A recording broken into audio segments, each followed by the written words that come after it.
माने पियर बे माबाखा आरोना करापसनखा जोंनि नाम मुङा मेरिट लिस्टआव ओंखाराखिसै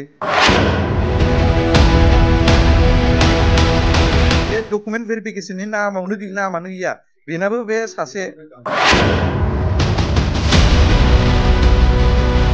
इलेक्सन लागोन जोङो आरो जोंनो जास्टिसखौ नांथारगौ बुरजा मार्क्स मोननानैबो जों मोनासै बेथ' पियर इनजास्टिसखा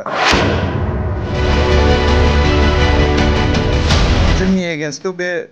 फुरा इनजास्टिस जाथारबाय ना जोंना गासिबो क्वालिफिकेशना दंजोबो जोंना गासिबो क्राइटेरियाफोर दंजोबो एडभार्टाइजमेन्टआव जे होदों होमब्लाबो जोंनि नाम मुङा मेरिट लिस्टआव ओंखाराखिसै जोंना जे मेरिट लिस्टआव जोंनानो सबसे गोजौआवनो दंमोन डकुमेन्ट भेरिफिकेशनावथ' दा जोंनिफ्राय गाहायसिन बहुद गाहायसिन एसे एनै गाहायबा जेबो नङामोन ना बहुद गाहायसिन आंनानो फर एग्जाम्पल एभारेजआ 25 पइन्ट सामथिं आं टेटआव मोनदों 126 आउट अफ 150 ओमफ्राय आंना मा होनो हाई स्कुल ओइस आवबो मोजांखा मार्क्सआ 65% ओमफ्राय DLED आवबो 71% ओमफ्राय ग्रेजुवेसनावबो 69% हा एथ' बुरजा मार्क्स मोननानैबो जों मोनासै बेथ' पियर इनजास्टिसखा दा जोंनो जास्टिसखौ नांगौ जास्टिसखौ जुदि डाइरेक्टलि जोंनो जुदि होआ माबाया BTC गभर्नमेन्टआ BTR गभर्नमेन्टआ दानि BTR गभर्नमेन्टआ लिगेल एक्सन लागोन जोङो आरो जोंनो जास्टिसखौ नांथारगौ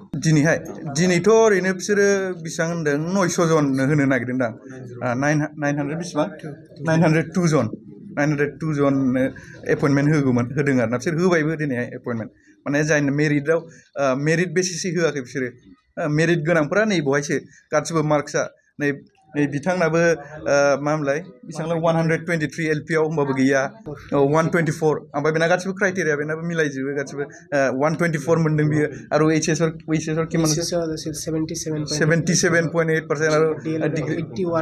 DLED 81.6 होमबा मेरिट मारै जाखो बेना माने पियर बे माबाखा आरोना बिराद करापसनखा बेनि सायावथ' जोङो दा जोंनो जास्टिस नांगौ जास्टिसनि थाखाय जोङो दा हाइकर्टसिम थांनांसिगोन आरोना दा औ आरो खायसे मा जोङो नायबाय आरोना जे डकुमेन्ट भेरिफिकेशननि नामानो गैया बेनाबो बे सासे मा नाम मोनलाय नामा मा मोनलाय औ सानैबावसोना जों सानै मोनबाय आरोना लिस्टआव बिदिनो जुदि जों मोजाङै नागिरोब्ला जुदि तदन्त खालामोबा होमबा आरो बिदि माबाखौ मोनबावगोन जोङो